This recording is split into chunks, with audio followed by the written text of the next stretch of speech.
Hello and welcome to Beyond the Hustle. I'm Alice, a certified NLP mindset and women's health coach, and I'm so beyond excited you're here. This podcast is for the human behind the success, the woman behind the business, behind the grind of building that legacy.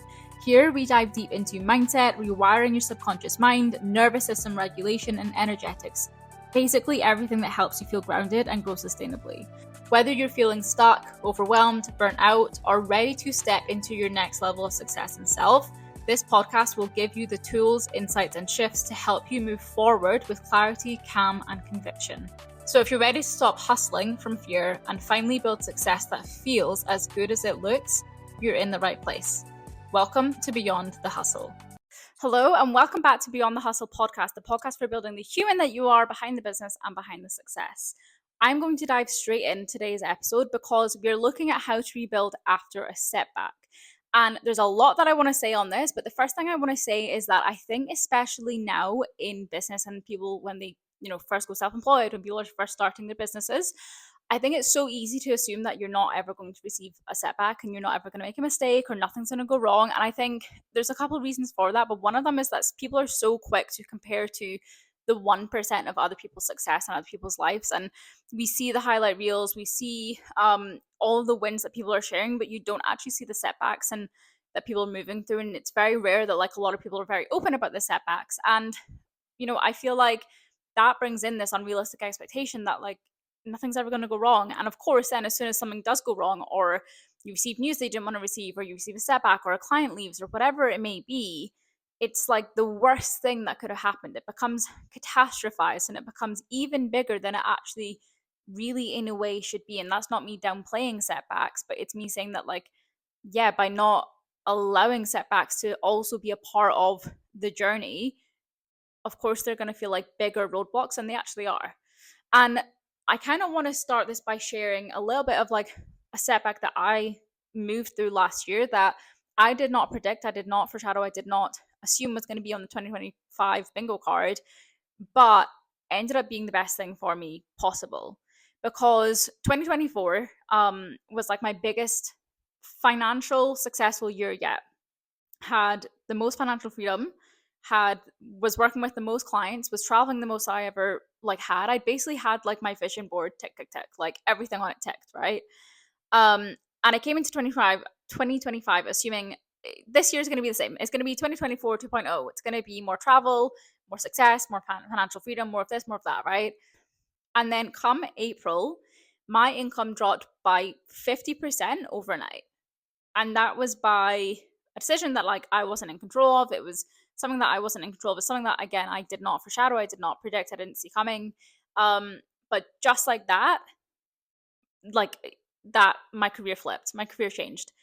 And looking back now, I can see obviously anyone who faces a setback, I went into panic mode. And I think you have to we're not robots. You have to allow yourself to feel the way that you're going to feel with a setback. You have to allow the panic in. You have to allow yourself to feel the anxiety or the fear, the panic, whatever it is that comes in. You also need to leave room for that.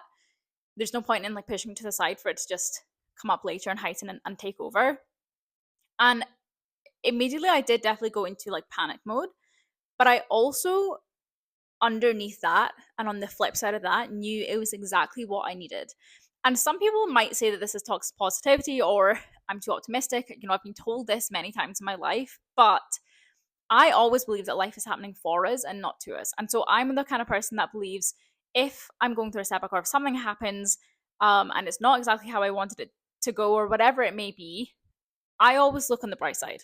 I always look on the bright side. And to be honest, I would rather be the person who looks on the bright side rather than the person who sits down in the dumps and sits in, this is the worst thing that ever happened, and then makes it feel even worse than it actually kind of is. And again, that's not me being toxic positivity. I just feel like I'm a person who would rather err on the side of what am I learning from this? What can I actually take from this? What opportunities is this opening up for me? What will this allow for me? And I had my freak out. I had my panic. Obviously, my 2025 vision completely changed overnight as well. And yeah, that was scary. That was obviously a scary thing to happen. But I always knew as soon as it happened, I knew this is what I needed. Like, this is actually what I needed. Because what I had also started to realize and not really admit to myself was I wasn't building like my version of success anymore. I wasn't like moving the way that I wanted to move anymore. I wasn't like being the version of me that I wanted to be in success anymore. And I think that's what I needed to actually come back to me and come back to like that version of success that I actually wanted to come back to. How do I actually want to help people, and how do I want to build a business, and how do I want to move? And this opened up the opportunity for that. So obviously that's like a massive green light. That was like, yep, perfect. This is what we're gonna go with. But yeah, I allowed myself to have that moment of like freak out, that panic, as you should do because you are a human. But like I said, even then, I still knew this is a good thing. This is what I needed. 1 week later, I still knew this is a good thing. This is what I needed. Month later, still knew this is what I needed. This is a good thing, right? No matter like going through the literal stages of having to completely rebuild my business, which was a lot, and it took a lot of work, and it took a lot of effort, and it took a lot of questioning who I wanted to be in success and what I wanted to be for clients. But through all of that, I then got the opportunity to launch my 6 week intensive, Align and Ascend, which has become like my most popular program for when people first start out with me. I started to welcome and sign the most aligned clients that I think I've ever worked with. And I started to just really enjoy business again and enjoy like having everything like and really enjoy being in control of it and really enjoy being like in the business and really enjoy building it. And I had a lot of excitement around that and a lot of fun building it. And I think that's the most important thing is I didn't make this setback mean anything about me. I just let it be a setback. That's it. We pick ourselves up and we move forward.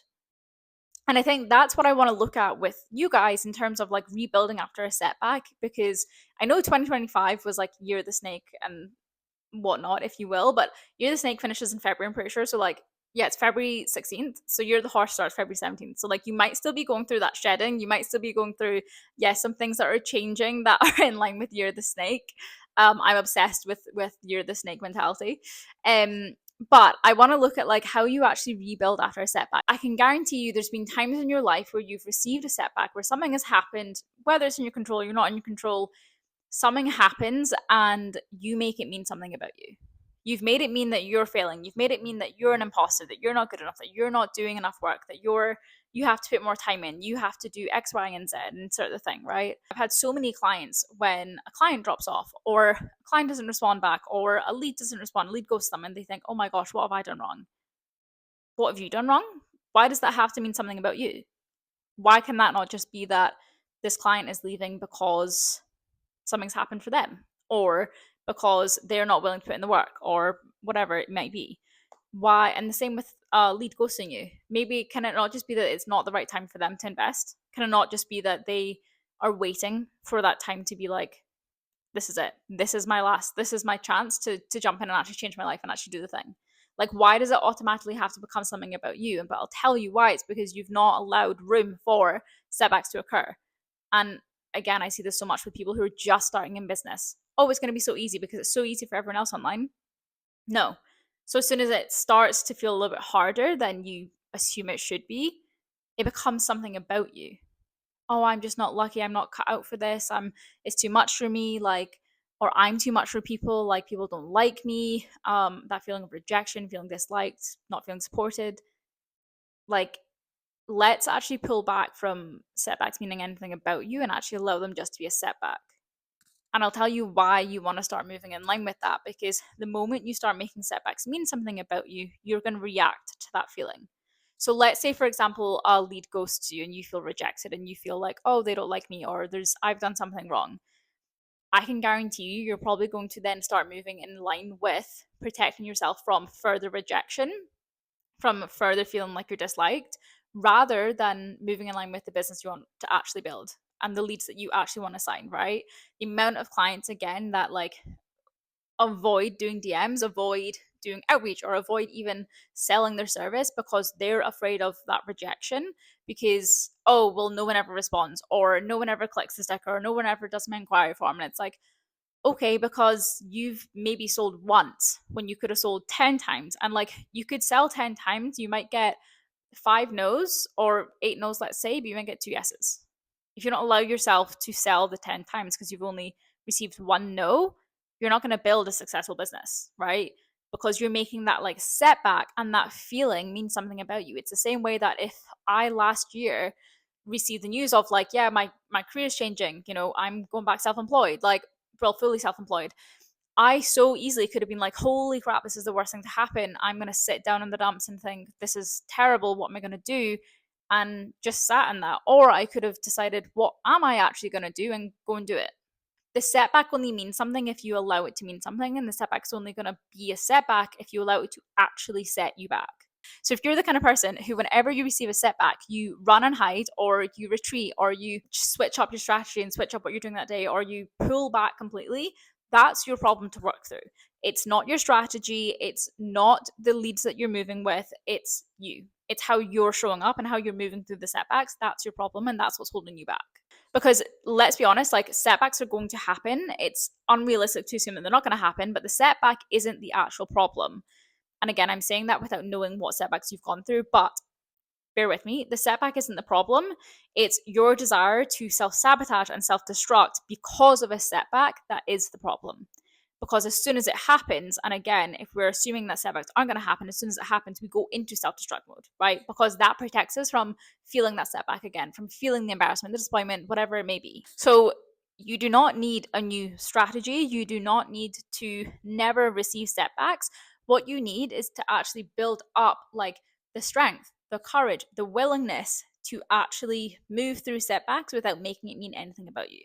So here is what I want you to do. Wow, I feel like this is a short and sweet episode, but here's what I want you to do.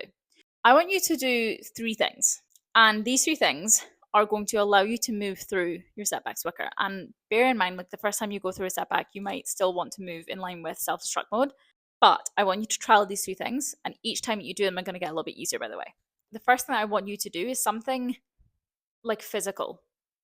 Whether that is you go for a walk, whether that is you go and stretch. I personally went to a heels dance class and I tried to talk myself out of it, and I thought, no, I need to move this energy around my body. That's exactly why I want you to do something physical, because if you get up and you do go on a walk or something, you're changing your physiology, you're changing your body's energy, right? Whereas if you just stay sitting on the sofa or sitting at your desk and you're thinking this is the worst thing that's ever going to happen, you're probably going to slump your shoulders, you're probably going to like sit down in the dumps, you're probably going to just sit in that feeling, right? You're going to mope around the flat, the house, like, you're not going to allow that energy to evaporate or like elevate. You're going to allow it to sit with you. Okay, you're going to unpack your things and live in that feeling. So I want you to do something physical that allows you to elevate your mood and to like move energy around your body, change your state, right? Change your actual state, right? Breath work, going for a walk, going to heels dance class, going to the gym, going to do a stretching, whatever, like stretching session, I don't know, anything, something physical. The next thing I want you to do is something for your mind, whether that is journaling, whether that is maybe you're speaking it out with someone, because that is still something for your mind, getting it out. Like, I am definitely someone who, when I'm frustrated, I do need to talk it out with people. Or if I'm feeling anxious, I need to talk it out. So like maybe you need a soundboard, whether that is, breathwork, meditation, something for like your mind.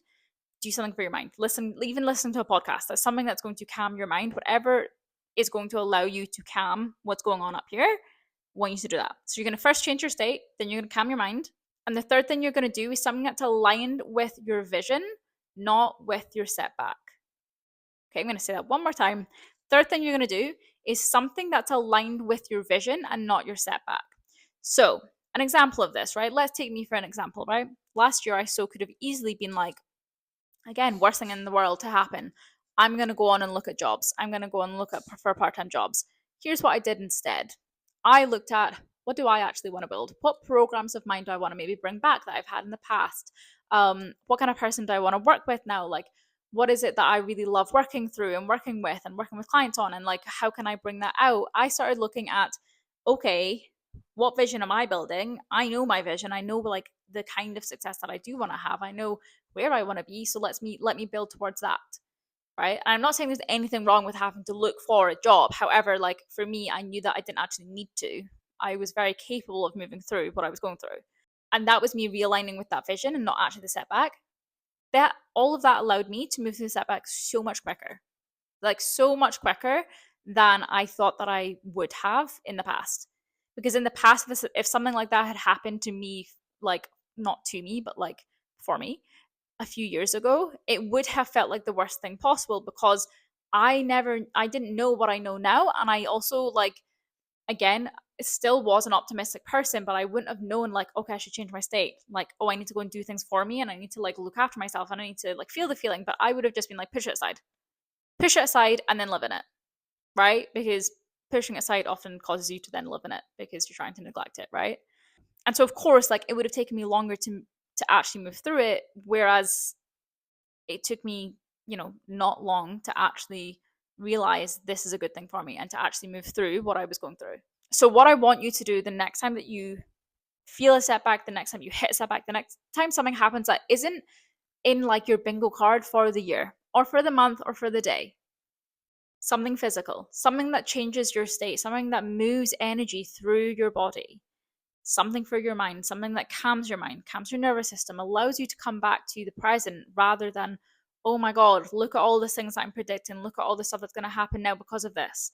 Bring yourself back to the present moment. What am I in control of now? And then do something that's aligned with that vision, aligned with where you're going, aligned with what you actually want. Whatever that may be, do one thing that's aligned with that vision. So you can come back to being in control rather than the setback controlling you. And I know it probably for some people is like, those are just three simple things to do.